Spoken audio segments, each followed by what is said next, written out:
ನೀವ್ಯಾವ ಕತೆ ವಿಕ್ರಮರಾಜ ಬದಲಾವಣೆ ಮಾಡ್ಬೋದಾ? ಅದನ್ನೇ ಮಾಡ್ತೀರಾ? ವಿಕ್ರಮರಾಜ ಹೇಳ್ತಾವ್ರೆ. ವಿಕ್ರಮರಾಜ ಸುವಿ ರಾಜ ವಿಕ್ರಮ ಅವ್ರು ಹೇಳ್ತಾವ್ರೆ, ಬಾಯಲ್ಲಿ ಬರ್ತಾವ್ರೆ. ರಾಜ ವಿಕ್ರಮ, ರಾಜ ವಿಕ್ರಮ ಅಥವಾ ಶನಿ ಪ್ರಭಾವ.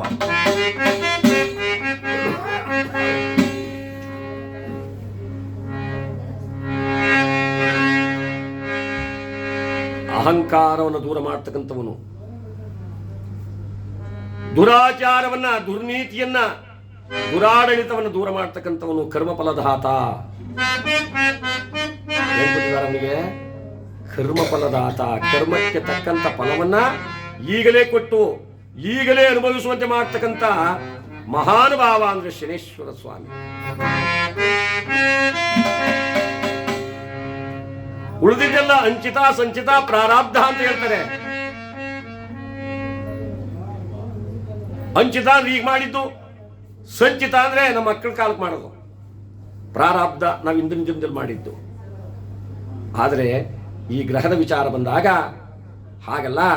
ಈಗ ನಾವೇನಾದ್ರು ಅಹಂಕಾರ ಪಟ್ಟರೆ ಈ ಕ್ಷಣದಲ್ಲಿಯೇ ಈ ಗಳಿಗೆಯಿಂದಲೇ ವಕ್ರಿಸಿಕೊಂಡು ಕಾಟವನ್ನು ಕೊಡ್ತಕ್ಕಂಥದ್ದು ಅವರ ಜನ್ಮರಾಶಿಯನ್ನು ಸೇರಿ ಈ ಪ್ರಪಂಚದಲ್ಲಿ ಇರಲೋ ಸಾಯಲೋ ಬೇಡೋ ಅಂತಕ್ಕಂಥ ಯಾತನೆಯನ್ನು ಕೊಟ್ಟು ಕಾಡ್ತಕ್ಕಂಥ ಗ್ರಹ ಈ ಶನೇಶ್ವರ ಅಂದ ಮೇಲೆ ಆ ಭಗವಂತನ ಚರಿತ್ರೆಯನ್ನ ನಾವೆಲ್ಲರೂ ಭಕ್ತಿಯಿಂದ ಹೇಳಿ ಕೇಳಿ ಅವನ ಕೃಪೆಗೆ ಪಾತ್ರರಾಗೋಣ. ಒಂದ್ಸಾರಿ ಎಲ್ಲರೂ ಗಟ್ಟಿಯಾಗಿ ಶಿವಕ್ರಮ ರಮಣ ಗೋವಿಂದ, ನವಗ್ರಹಗಳ ಪಾದಕ್ಕೆ ಗೋವಿಂದ, ಶನಿದೇವರ ಪಾದಕ್ಕೆ ಗೋವಿಂದ, ಆಂಜನೇಯ ಸ್ವಾಮಿಯ ಪಾದಕ್ಕೆ ಗೋವಿಂದ, ಜಯ ಮನೆಯೇ ಹರ ಹರ.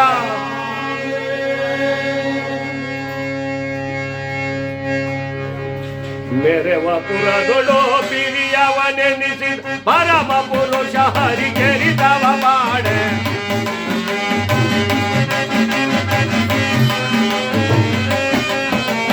ಮಾಡಿ ಕುಗರ ರವಿ ಬೋಧನ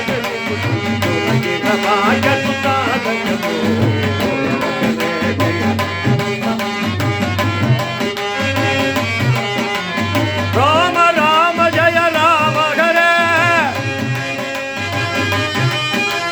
ರಾಮ ರಾಮ ಜಯ ರಾಮ ಹರೇ, ರಾಮ ಹರೇ ಜಯ ರಾಮ ಹರೇ.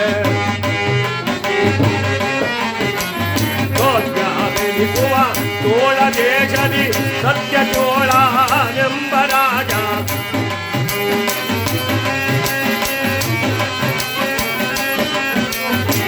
ಅದಕ್ಕೆ ಶನಿಯ ಪ್ರಭಾವದಿಂದ ಇರುತ್ತದೆ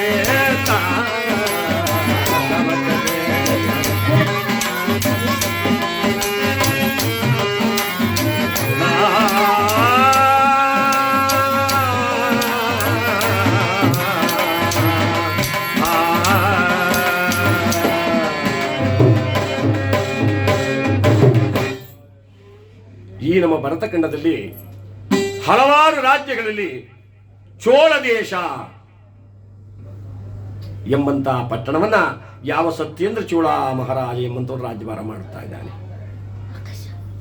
ಭಗವಂತ ಕೊಟ್ಟಂತ ಸಕಲ ಐಶ್ವರ್ಯವೆಲ್ಲ ಇದೆ. ಹಲವಾರು ಮಂತ್ರಿಗಳು, ಗಮಕಿಗಳು, ವಿದ್ಯಾವಂತರು, ಕೀರ್ತನ ಕಲಾ ವಿಶಾರದರು ಎಲ್ಲರಿಂದ ಆವರಿತನಾಗಿ ಆ ರಾಜ್ಯವನ್ನು ಪರಿಪಾಲನೆ ಮಾಡ್ತಾ ಇದ್ದಾನೆ. ಎಲ್ಲರಿಗಿಂತಲೂ ಮಿಗಿಲಾಗಿ ನೆಚ್ಚಿನ ಸತಿಯ ಕೈ ಹಿಡಿದಿದ್ದಾನೆ, ಸುತರನ್ನು ಪಡೆದಿದ್ದಾನೆ. ಭೋಗ ಭಾಗ್ಯವೆಲ್ಲ ಅಪಾರವಾಗಿದೆ. ಕೊಡುವಾತಂಗೆ ದರಿದ್ರ ವೆತ್ತಣದಯ್ಯ ಅಂದ್ರು. ಕೊಡೋನಿಗೆ ಅವನಿಗೆ ದರಿದ್ರನ. ಕೊಡುವ ಕಾಲ ಬಂದಾಗ ಆ ಭಗವಂತ ತನ್ನಷ್ಟಕ್ಕೆ ತಾನೇ ಎಲ್ಲವನ್ನ ಕರುಣಿಸ್ತಾನೆ. ಅದಂತೆ ಸತ್ಯೇಂದ್ರ ಚೋಳ ಮಹಾರಾಜನಿಗೆ ಸಕಲೈಶ್ವರ್ಯವು ತುಂಬಿ ತುಳುಕಾಡ್ತಾ ಇದೆ. ಯಾವುದಕ್ಕೇನು ಕಡಿಮೆ ಇಲ್ಲ.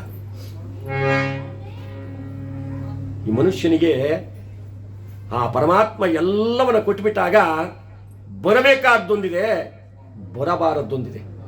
ಏನು ಸುಮೆ? ಬರಬೇಕಾದ ಯಾವುದೋ ಸಾತ್ವಿಕ ಗುಣ, ಧರ್ಮಗುಣ, ದೈವ ಗುಣ. ಬರಬಾರದು. ನಾನು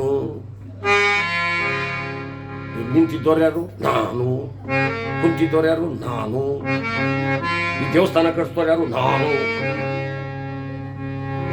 ಈ ರೋಡೆಲ್ಲ ಮಾಡ್ತವ್ರು ಯಾರು? ನಾನು. ಅದಕ್ಕೆ ಹೇಳ್ತಾರೆ, ನಾನು ನೆನದಿರೋ ಎಲೆ ಮಾನವ, ನಾನು ನೆನದಿರೋ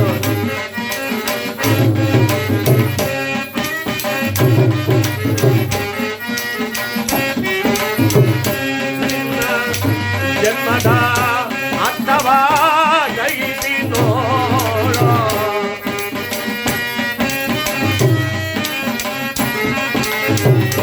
ನಾನು ನೆನದಿ ಮಾನವ.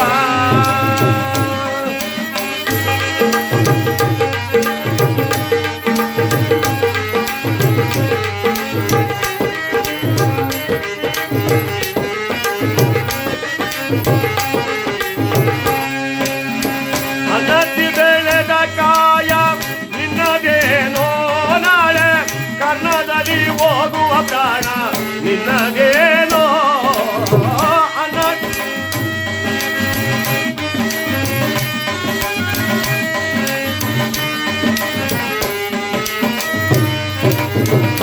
ಅನ್ನದಿ ಬೆಳೆದ ಕಾಯ ನಿನ್ನದೇನೋ, ನಾಳೆ ಕರ್ಣದಲ್ಲಿ ಹೋಗುವ ಪ್ರಾಣ ನಿನ್ನದೇನೋ. ನಾನು ನೆನದಿ ಮಾನವ.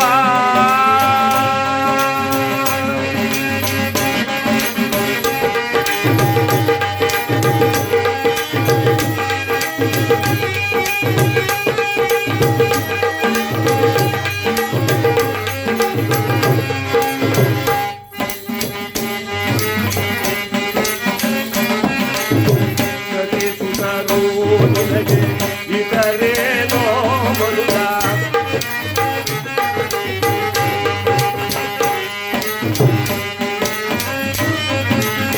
ಪ್ರತಿ ಸುಖರು ನಿನಗೆ ಇತರೇನೋ ಮರುಳ, ಗತಿಸಿ ಹೋಗುವ ಪ್ರಾಣ ನಿನ್ನದೇನೋ ಮಾನವ.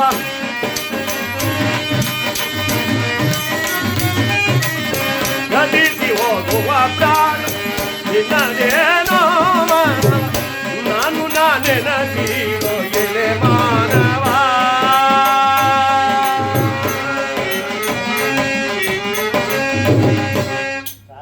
ನಾನೆನ್ನದಿರೋ ಎಲೆ ಮಾನವ. ಹನ್ನದಿ ಬೆಳೆದ ಕಾಯ ನಿನ್ನದೇನೋ, ನಾಳೆ ಕರ್ಣದಲ್ಲಿ ಹೋಗ್ತಕ್ಕಂಥ ಪ್ರಾಣ ನಿನ್ನದೇನೋ. ಗಳಿಸಿದ ಹಣ ನಿನ್ನದೇ, ಗಳಿಸಿದ ಆಸ್ತಿ ನಿನ್ನದೇ. ನೀನು ನಂಬಿದ ಬಂಧು ಬಳಗ ಸತಿ ಸುತರು ನಿನ್ನವರೇ. ಇವರು ಯಾರು ನಿನ್ನವರ ಅಂದ್ಮೇಲೆ ನಾನು ಅಂತಕ್ಕಂಥ ಅಹಂಕಾರ ಯಾಕಪ್ಪ? ನಾನು ಎಂಬುದನ್ನು ಮರೆತು ನೀನು ಎಂಬುದನ್ನು ತಿಳಿದುಕೋ, ಜ್ಞಾನಿ ಆಗ್ತೀಯ. ಇಲ್ಲಿ ಯಾವ ಮಹಾನುಭಾವನಾದ ಸತ್ಯೇಂದ್ರ ಚೋಳ ಮಹಾರಾಜನಿಗೆ ಆ ಧರ್ಮಗುಣ ಅವನಿಗೆ ಯಾಕೆ ಬರಲಿಲ್ಲವೋ ಏನೋ, ನಾನು ಅಂತ ಅಹಂಕಾರ ಬಂದ್ಬಿಟ್ಟು. ಬಂದ್ರೆ 500. ನಮಸ್ಕಾರ ಸ್ವಾಮಿ. 500 ಬರಲಿ, ಕೈ ಮುಗಿಯಕ್ಕಿಲ್ಲ. ದುರಾಂಕಾರ. ಧರ್ಮಾತ್ಮರನ್ನ ಕಂಡ್ರೆ ಅವಹೇಳನ. ಓಹೋ, ಇವನೇನು ಮಹಾ ದಾನ ಮಾಡಿರ್ತಾನೆ. ಯಾರಾದ್ರೂ ಇಂಥ ಪುಣ್ಯಾತ್ಮರು ವಾದ್ಯದವರನ್ನ, ಕಲೆಗಾರರನ್ನ, ಸಂಗೀತಗಾರರನ್ನ ಕಂಡರೆ ಅವರನ್ನ ಹೀಯಾಡಿಸ್ತಕ್ಕಂಥದ್ದು. ವೇದ ಉಪನಿಷತ್ತು ಪಾರಾಯಣ ಮಾಡ್ತಕ್ಕಂಥ ಬ್ರಾಹ್ಮಣ ಪುತ್ರನನ್ನು ಜರಿದ, ಲೋಕಕ್ಕೆ ಹಿತವನ್ನ ಸಾರ್ತಕ್ಕಂಥವನು ಬ್ರಾಹ್ಮಣ. ಅಂತಹ ಬ್ರಾಹ್ಮಣ ಪುತ್ರನನ್ನ ಯಾವಾಗ ಜರಿದನೋ ಅವನು ಶಾಪವನ್ನು ಕೊಟ್ಟನಂತೆ, ನೀನು ತಿನ್ನುವ ಹಣ್ಣ ಹುಳು ಆಗಲಿ ಹೋಗು.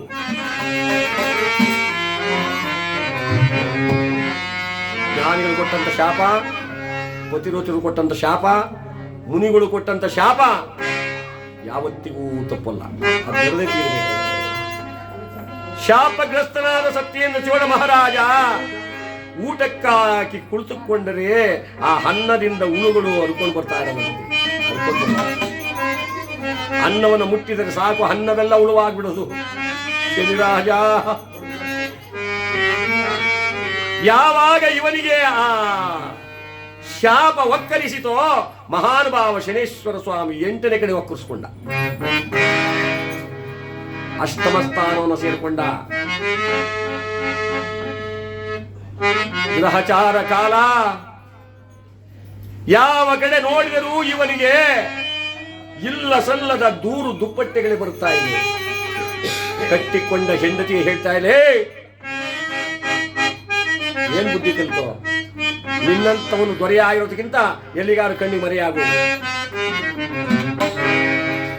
ನಂಬಿದ ಪ್ರಜೆಗೆ ಏಳೆ ಹೀಯಾಳಿಸ್ತಾ ಇದ್ದಾರೆ. ಇಂಥ ರಾಜ ನಮಗೆ ಬೇಕೇ? ಯಾರಿವನನ್ನ ಕೊಂಡಾಡ್ತಿದ್ರೋ ಅವರೇ ಇವರಿಗೆ ಹಿಂತಿರುಗಿ ಮಾತನಾಡ್ತಾ ಇದ್ದಾರೆ. ಸತಿ ಸುತರೆಲ್ಲ ದೂರಿದಾಗ ಯಾವ ಸತ್ಯೇಂದ್ರ ಚೋಳ ಮಹಾರಾಜನಿಗೆ ಈ ಬೆನ್ನಿನ ಮೇಲೆ ಬೆನ್ನು ಪಣಿ ಅಂತಕ್ಕಂಥ ಗಾಯವಾಗುತ್ತೆ.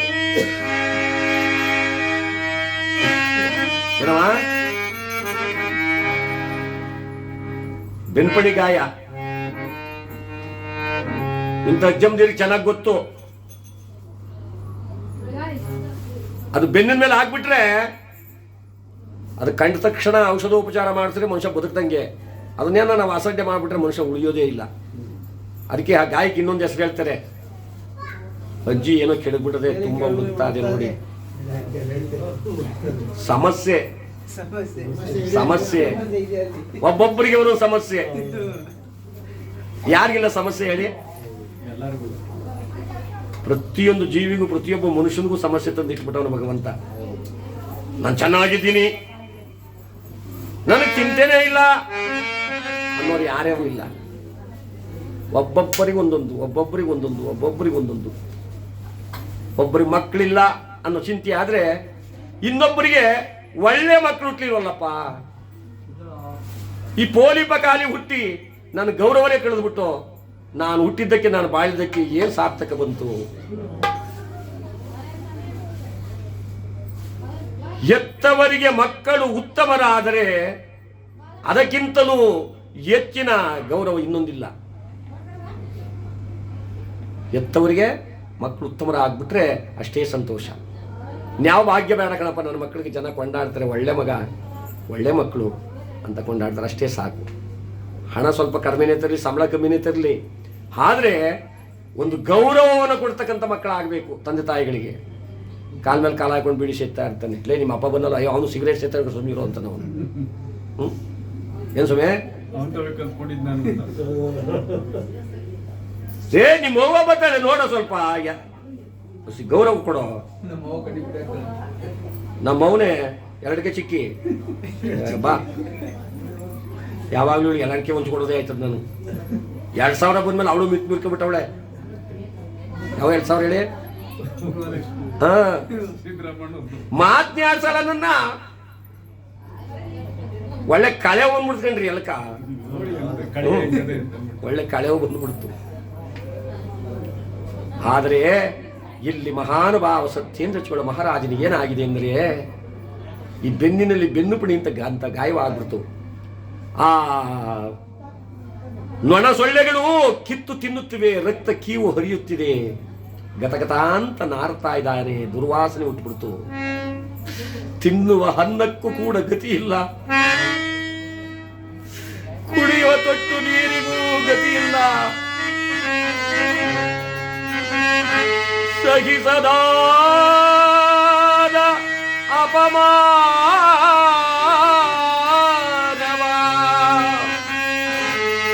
ಸತ್ಯೇಂದ್ರ ಚೋಳ ಮಗರಾಜ ನಿಡಿದನೋ ಕಾಳಿನ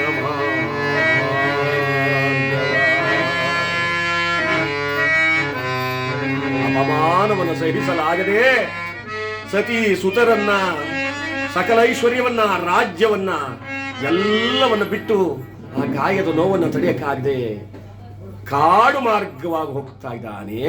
ಹುಚ್ಚನಂತೆ ದಿಕ್ಕೆಟ್ಟು ಭ್ರಷ್ಟನಾಗಿ ಗಡ್ಡ ಮೀಸೆಗಳನ್ನು ಬೆಳೆಸಿಕೊಂಡು, ಸ್ನಾನವಿಲ್ಲ, ತಿನ್ನಲನ್ನವಿಲ್ಲ. ಶ್ರೀರಾಜ ಶನಿರ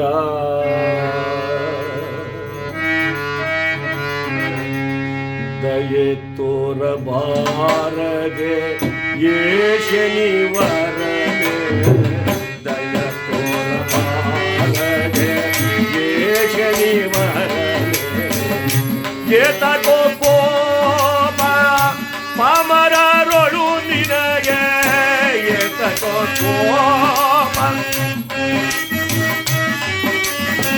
ದೇವಾ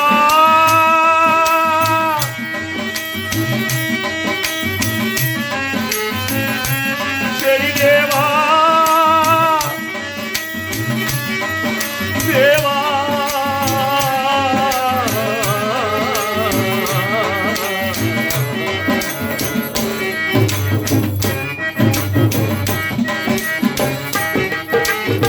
ಪರಮಾತ್ಮ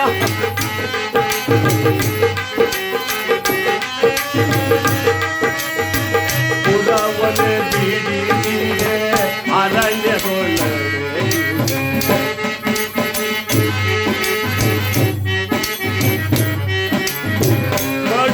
ಕಡುಗೋಪಗೆಯನ್ನ ಗುರಿ ಮಾಡಿದೆ ಎಲ್ಲೋ